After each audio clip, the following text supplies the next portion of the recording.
আমরা জাতীয় ঐক্যমত্য কমিশনের সঙ্গে বিএনপির পক্ষ থেকে আলোচনা করছি, আলোচনা অব্যাহত আছে। মোটামুটি ভালো এগুচ্ছে।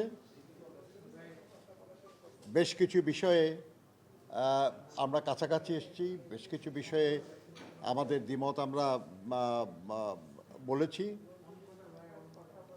আমরা বিশ্বাস করি আর কি যে গণতন্ত্রে এটাই স্বাভাবিক।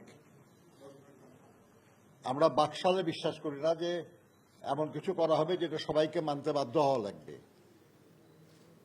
আমরা মনে করি যে দেশ এবং জনগণের স্বার্থ চিন্তা করে যা সঙ্গত, যা সর্বাপেক্ষা উত্তম, তেমন কিছুই হওয়া উচিত, তেমন কিছুই করা উচিত।